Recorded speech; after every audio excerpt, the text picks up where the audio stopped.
नमस्कार।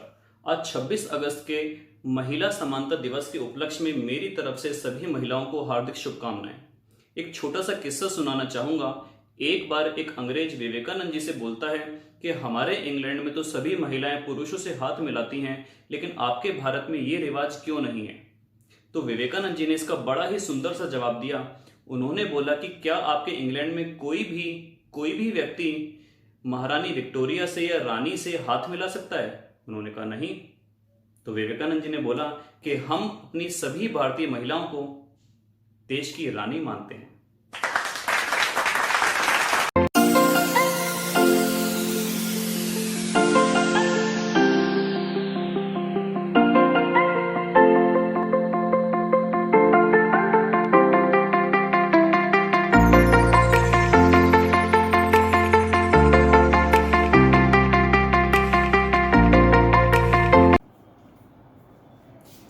Good morning India.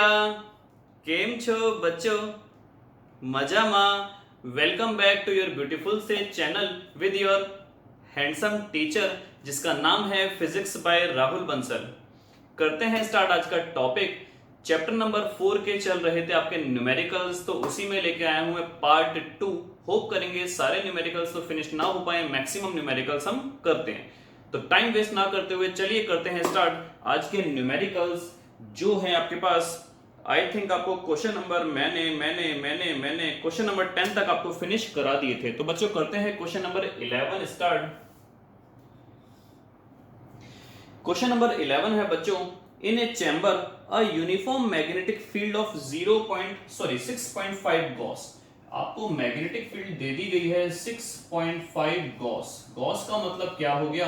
6.5 into 10 की power -4 Tesla is maintained। an electron is shot into the field। एक electron को इस field में शॉर्ट करा गया with a speed of 4.8 into 10 to the power 6 metre per second. Velocity आपको दे दी गई है 4.8 into 10 to the power 6 metre per second. Normal to the field. Theta की वैल्यू आपको दे दी गई है 90 degree. Explain why the path of the electron is a circle. आपको बताना है सर्कल क्यों होता है। आप लोगों ने पढ़ा था जब भी परपेंडिकुलर होगा तो सर्कल होगा, पैरेलल होगा तो अनडिफ्लेक्टेड होगा, और अगर एंगुलर होगा तो वो हेलिकल होगा। Determine the radius of the circular path. आपको रेडियस भी बतानी है बच्चों, मेरे प्यारे बच्चों। तो सबसे पहले आप लोग आंसर लिख लेंगे इसका, because force is always perpendicular to the direction of velocity. ये देखिए, अगर हम यूनिफॉर्म सर्कुलर मोशन की बात करें तो वेलोसिटी इस डायरेक्शन में है, फोर्स हो गई ये वाली। यहां पर बात करें वेलोसिटी इस डायरेक्शन में है, फोर्स हो गई ये वाली। तो ऐसा कोई भी मोशन जिसके अंदर एक्सीलरेशन या फोर्स वेलोसिटी की डायरेक्शन के हमेशा परपेंडिकुलर हो, तो ऐसा मोशन हमारे पास कहलाता है बच्चों सर्कुलर मोशन। बात करते हैं रेडियस की। तो रेडियस आप लोग बताओ कैसे निकालेंगे।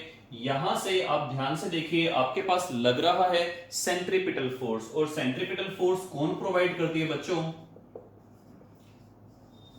सेंट्रीपिटल फोर्स प्रोवाइड करती है magnetic force. Magnetic force, centripetal force का फॉर्मूला हुआ mv²/r, मैग्नेटिक फोर्स का हुआ qvb। साइन थीटा भी होता है, थीटा 90 हो गया, तो v से एक पार्ट चला गया, r आपके पास आ गया mv अपॉन में qb।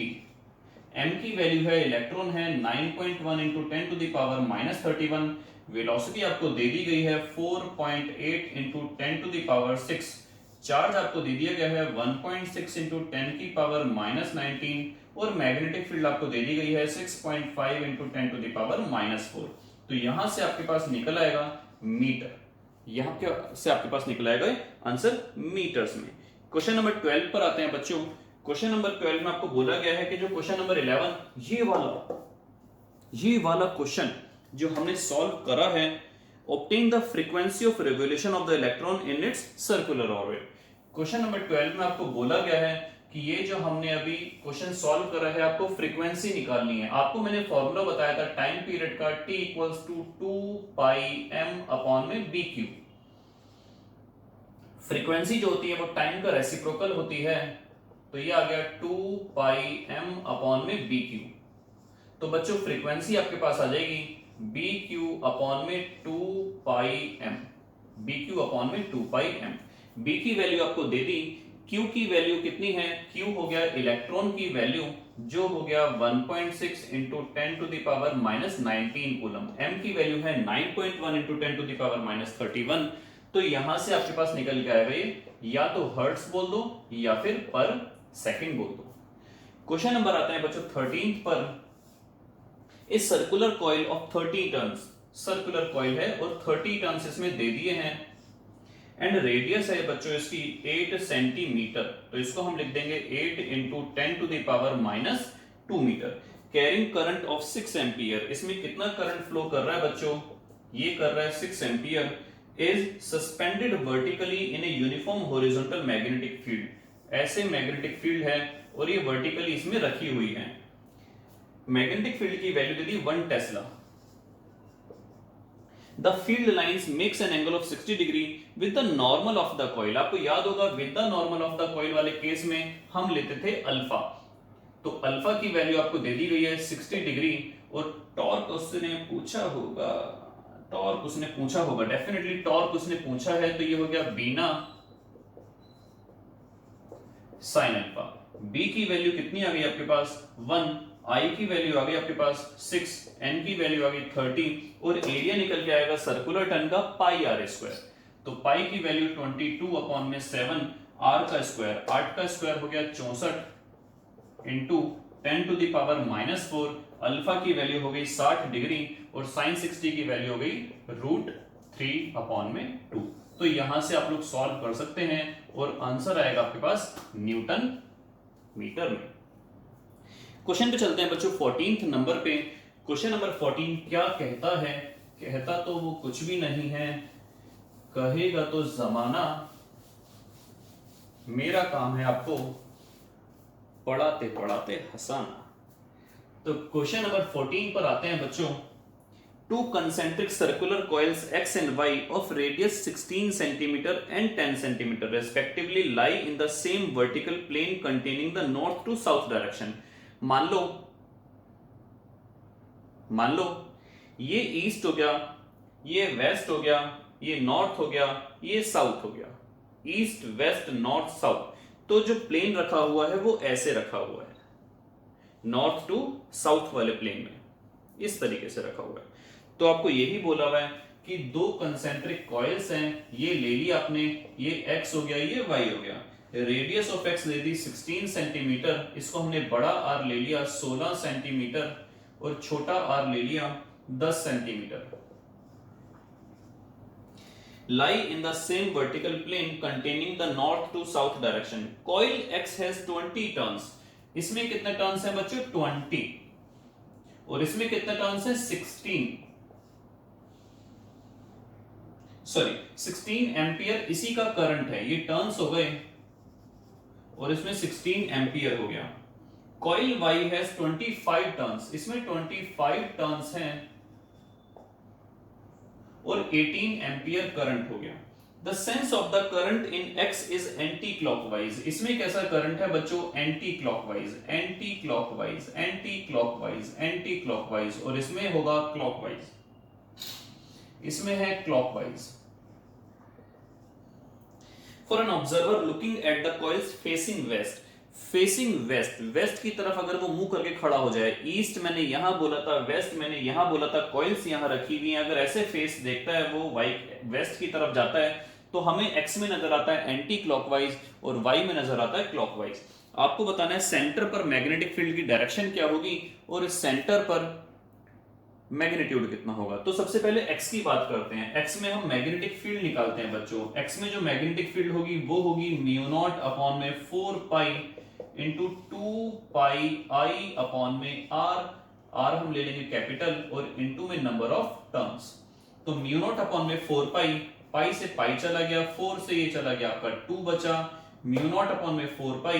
म्यू नॉट की वैल्यू इसकी डायरेक्टली अगर हम ना भी काटते, इसको काटने को रहने दो आप, 4 पाई ऐसे ही छोड़ दो, तो इसकी वैल्यू आ गई 10 टू द पावर -7 साथ में है 2 पाई, आई की वैल्यू आई 16 एक्स में, नंबर ऑफ टर्न्स हैं 20 और रेडियस कितनी है बच्चों, रेडियस है 16 सेंटीमीटर। तो 16 नीचे लिखा, साथ में है 10 की पावर -2 जो ऊपर जाएगा तो बन जाएगा 10 की पावर -5। साथ में 16 से 16 कैंसिल आउट हो गया, 20 दूनी 40, ये आपके पास आया 40 पाई। अगर हम बात करें तो ये आया 4 पाई, कितना आया बच्चों आपके पास, यहाँ पे नजर नहीं आ रहा, मैं आगे लिख देता हूं, ये आया आपके पास 4 pi into 10 to the power -4 tesla. अभी डायरेक्शन की बात करेंगे, बात करते हैं मैग्नेटिक फील्ड इन वाई। ये आ गया म्यू नॉट अपॉन में 4 pi into 2 pi I N upon में स्मॉल आर। ये हो गया 10 की पावर -7 2 पाई, करंट कितना था इसमें 18 और नंबर ऑफ टर्न्स थे 25 और रेडियस थी इसकी बच्चों 10 सेंटीमीटर। तो 10 को 10 इंटू पावर -2 से मल्टीप्लाई करा, ये गया 2 पंजे 10 और 5 पंजे 25 और 18 पंजे 90 पाई और 10 की पावर -5 यानी कि 9 इंटू 10 की पावर -4 टेस्ला। तो डेफिनेटली हमें दिख रहा है मैग्नेटिक फील्ड अंदर वाले की ज्यादा स्ट्रॉन्ग है, बाहर वाले की वीक है। अब बात करते हैं क्लॉकवाइज और एंटी क्लॉकवाइज वाला कंसेप्ट। देखो बच्चों, अगर मैं बात करूं इस तरीके से मेरी कॉइल रखी है एक्स और एंटी क्लॉकवाइज की बात करूं तो इस तरीके से उसमें करंट फ्लो हो रहा है। अगर मैं बात करूं तो मैग्नेटिक फील्ड बाहर मिलेगी ड्यू टू एक्स की वजह से। बाहर मिलने का मतलब हो गया आप लोगों की तरफ, और इसको मैंने नाम दिया था ईस्ट डायरेक्शन। तो ये आपके पास हो गया टुवर्ड्स ईस्ट, टुवर्ड्स ईस्ट, और ये हो गया आपके पास टुवर्ड्स वेस्ट, ये आपके पास हो गया टुवर्ड्स वेस्ट। तो नेट डायरेक्शन क्या हो गई, वेस्ट वाली बड़ी है, ईस्ट वाली छोटी है, वेस्ट में से ईस्ट घटेगा तो फाइनल डायरेक्शन आपके पास आएगी वेस्ट की।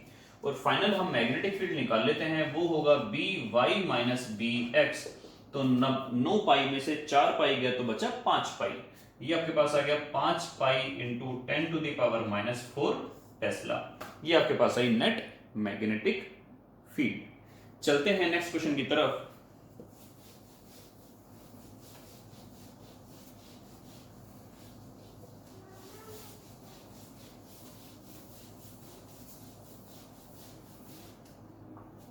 चलते हैं बच्चों नेक्स्ट क्वेश्चन की तरफ, जो है आपका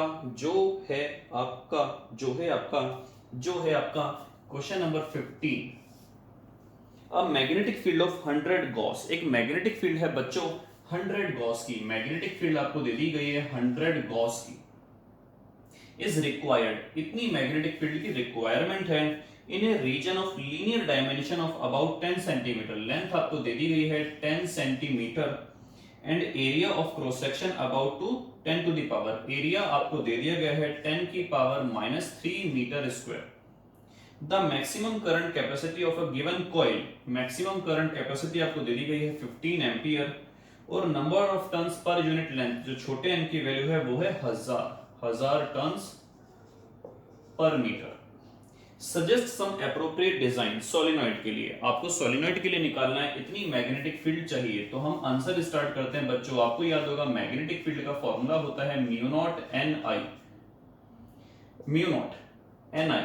तो अगर यहां पर मैं एन आई की बात करूं तो ये आपके पास आएगा बी अपॉन में म्यू नॉट। बी आपको कितनी चाहिए 100 गॉस, गॉस का मतलब हो गया 10 की पावर -4, म्यू नॉट का फॉर्मूला हो गया 4 pi into 10 to the power -7। अगर हम इसको डिवाइड करें तो कुल मिलाकर यहां पर आएगा 10 to the power -2 into 10 to the power 7 into में 7 अपॉन में 4 इंटू में 22।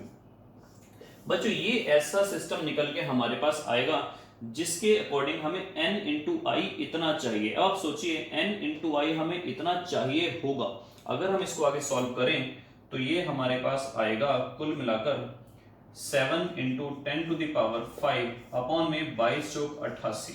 अगर हम इसको आगे सॉल्व करें तो ध्यान से आप देखिए 10 की पावर 5 में से मैं 2 जीरो अलग कर लूं, ये बचेगा 7 के बाद 3 जीरो नीचे 88। अगर मैं इसके अप्रोक्सीमेट लगाऊं तो 1 पॉइंट समथिंग आएगा, तो अप्रोक्सीमेटली ये 8000 के आसपास कुछ बन जाएगा, यानी कि एन आई की वैल्यू 8000 के लगभग आएगी। कैलकुलेट आप कीजिए तो n इंटू आई, अगर मैं यहां पर देखूं n और i इनकी वैल्यू आ रही है 15,000, तो हम इसमें बहुत सारे एग्जांपल्स ले सकते हैं ताकि n इंटू आई 8,000 आए। सपोज कीजिए करंट हमने रिड्यूस कर दिया, ये तो मैक्सिमम करंट होल्डिंग कैपेसिटी आपको बता रखी है कितनी है, 15 एम्पियर, लेकिन अगर मैंने करंट सप्लाई करा केवल 8 एम्पियर का तो भी आपके पास 8,000 बन जाएगा। 15 के साथ अगर मैंने ये कम कर दिया 7,700 टन्स कर दिए या और कम कर दिए, मतलब ऐसा कुछ आपको अरेंजमेंट करना है ताकि n इंटू वाई कितना मिले आपको बच्चों, ये आपको मिले 8,000, ये आपको मिले 8,000। तो इसके अकॉर्डिंग आपके पास आंसर इसका इतनी मैग्नेटिक फील्ड आपको मिल जाएगी। चलते हैं नेक्स्ट क्वेश्चन की तरफ। क्वेश्चन नंबर 17 है आपका, क्वेश्चन नंबर 17 है बच्चों, a toroid has a core of inner radius. देखिए टोरॉइड आपको बताया था मैंने कुछ ऐसा होता है, ये हो गया आपका टोरॉइड, टोरॉइड ये चिड़ी का पत्ता टोरॉइड, ये हो गया बच्चों आपका टोरॉइड। ये सारे सर्कुलर टर्न्स है, अगर आप ध्यान से देखो यहां से ये है अंदर की रेडियस और ये है बाहर की रेडियस, तो यहां पर आई आपके पास दो रेडियस। अब इसमें से कौन सी रेडियस लोगे, तो यहां पर आपको बोला हुआ है इनर रेडियस है 25 सेंटीमीटर और आउटर रेडियस है 26 सेंटीमीटर। आउटर रेडियस को हम कैपिटल आर ले लेते हैं, ये हो गया 26 centimetre, around which 3500 turns of a wire are wound. Number of turns आपको दे दिए गए हैं बच्चों 3500। करंट कितना फ्लो कर रहा है 11 एम्पियर। आपको निकालनी है मैग्नेटिक फील्ड बाहर, अंदर और यहां पर inside the toroid, outer space, inner empty space और इनसाइड द टोरॉइड। तो आपको बता दूं बाहर होती है 0, अंदर होती है 0। यहां के लिए आपको फॉर्मूला बताया हुआ है म्यू नॉट एन आई। तो मैग्नेटिक फील्ड हम जो लगाएंगे वो यही लगाएंगे mu naught N I. Mu naught का फॉर्मूला आया 4 pi into 10 to the power -7। N की वैल्यू हम लगाएंगे नंबर ऑफ टर्न्स अपॉन में लेंथ, और करंट आपके पास आ गया 11 ampere. 4 pi into 10 to the power -7, number of turns हुए आपके पास 3500। लेंथ जो हम लेते हैं पूरी वो 2 पाई आर लेते हैं, 2 पाई। अच्छा हाँ, मुझे ऊपर वाला इशारा कर रहा है कि आर तो हम कौन सी लेंगे, तो बच्चों यहां पर हम निकाल लेते हैं मीन रेडियस, 26 और 25 की मीन रेडियस। अगर मैं इसको नाम दे दूं R1, इसको नाम दे दूं R2, तो मीन रेडियस आपके पास आएगी 25 प्लस 26 अपॉन में 2, कहने का मतलब है 25.5। तो यहां पर आपके पास आ जाएगी कैपिटल आर और 25.5 आएगी सेंटीमीटर में, इसको हम कन्वर्ट कर देंगे 10 टू द पावर -2 से मल्टीप्लाई करके मीटर में। सॉल्व आप कर लेंगे, आंसर आएगा आपके पास टेस्ला में, नॉट तस्ला में। चलते हैं बच्चों आगे क्वेश्चन में। नेक्स्ट क्वेश्चन है आपका, answer the following questions. Question number 18 है, answer the following questions. A magnetic field that varies in magnitude from point to point. एक मैग्नेटिक फील्ड है जो हर बिंदु पर अलग अलग है मैग्नीट्यूड में, लेकिन कांस्टेंट डायरेक्शन है ईस्ट टू वेस्ट। ये अगर मान लो ईस्ट हो गया, ये आपका वेस्ट हो गया। क्वेश्चन नंबर 18 है, यहां से यहां मैग्नेटिक फील्ड ऐसी है, मैग्नीट्यूड अलग है लेकिन डायरेक्शन उसका कांस्टेंट है। इस सेटअप इन अ चैम्बर, एक खोपचे में a charged particle enters the chamber. एक चार्ज पार्टिकल है जो चैम्बर में एंट्री करता है एंड ट्रेवल्स अनडिफ्लेक्टेड, और अनडिफ्लेक्टेड चला जाता है along a straight path with constant speed. What can you say about the initial velocity of the particle? तो हम ये बोलेंगे बच्चों जो पार्टिकल अनडिफ्लेक्टेड चला गया, या तो वो पैरेलल होगा या वो एंटी पैरेलल होगा। तो इनिशियल वेलोसिटी जो होगी वो या तो पैरेलल होगी या एंटी पैरेलल होगी, किसके, मैग्नेटिक फील्ड की डायरेक्शन के।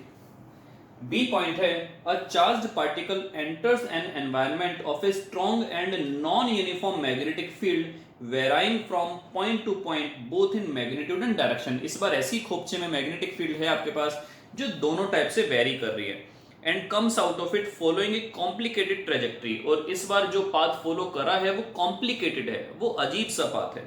What would its final speed equal the initial speed if it suffered no collision with the environment? क्या इनिशियल स्पीड और फाइनल स्पीड का मैग्नीट्यूड सेम होगा? आंसर है यस, क्योंकि आपको बताया था फोर्स का फॉर्मूला होता है बच्चों क्यू वी क्रॉस बी। इसका मतलब क्या हुआ, फोर्स की डायरेक्शन जो है वो वेलोसिटी के हमेशा परपेंडिकुलर है। परपेंडिकुलर वाली फोर्स जो होती है 11th में आपने पढ़ा था, वो केवल सो गए, वो केवल डायरेक्शन को चेंज करती है, वो कभी भी चेंज नहीं करती है बच्चों मैग्नीट्यूड को। यूनिफॉर्म सर्कुलर मोशन का यही फंडा होता है, फोर्स हमेशा वेलोसिटी के परपेंडिकुलर होती है, जिसकी वजह से केवल डायरेक्शन चेंज होती रहती है। यूनिफॉर्म वर्ड आ रहा है यूनिफॉर्म, लेकिन मैग्नीट्यूड कभी भी चेंज नहीं होता। तो हम बोलेंगे initial velocity equals to final velocity. Next question है बच्चों, an electron travelling from west to east, west से ईस्ट की तरफ इलेक्ट्रॉन ट्रेवल कर रहा है, enters a chamber having a uniform electric field in north to south direction. West से east की तरफ एक इलेक्ट्रॉन एंट्री करता है नॉर्थ से साउथ की तरफ, ये रहा नॉर्थ और ये रहा साउथ। तो इसका मतलब यहां पर होगी पॉजिटिव प्लेट और यहां पर आगे होगी नेगेटिव प्लेट, तभी तो नॉर्थ से साउथ की तरफ इलेक्ट्रिक फील्ड हुई। और इलेक्ट्रॉन एंट्री करता है यहां पर, तो ये इलेक्ट्रॉन को अपनी ओर खींचेगा। यहां पर पॉजिटिव प्लेट होगी तो इलेक्ट्रॉन को अपनी ओर खींचेगा। Specify the direction in which a uniform magnetic field should be set up to prevent the electron from deflecting from its straight line। देखिए बात समझाता हूं आपको, इलेक्ट्रॉन वेस्ट से ईस्ट में एंट्री कर रहा है और यहां पर है पॉजिटिव प्लेट, यहां पर है नेगेटिव प्लेट, क्योंकि नॉर्थ से साउथ की तरफ बोला गया है इलेक्ट्रिक फील्ड को। तो इलेक्ट्रॉन इस पॉजिटिव वाले की तरफ यूं घूम जाएगा। अब ये अगर सीधा ही निकलना है तो हमें ऐसा कुछ सेटअप करना पड़ेगा ताकि उस डायरेक्शन में क्या लगे, एक मैग्नेटिक फोर्स लगे। तो आपको याद होगा Fleming left hand rule, electron जा रहा है ऐसे, तो हम करंट को मानेंगे ऐसे, ये आ गया करंट। अब फोर्स उस तरफ लगनी चाहिए, तो ये आ गई देखो फोर्स। तो मैग्नेटिक फील्ड की डायरेक्शन क्या हुई बच्चों, मैग्नेटिक फील्ड की डायरेक्शन हुई डाउनवर्ड्स। तो हम यहां पर यही बोलेंगे magnetic field is downwards so that the electron will go undeflected। आज हमने करे थोड़े से न्यूमेरिकल्स, नेक्स्ट क्लास के अंदर हम पूरा चैप्टर के न्यूमेरिकल्स फिनिश कर देंगे, चाहे क्लास हो 35 मिनट की, चाहे क्लास हो 135 मिनट की। तो टिल देन गुड बाय, पढ़ते रहिए, स्वस्थ रहिए, मस्त रहिए। जय हिंद।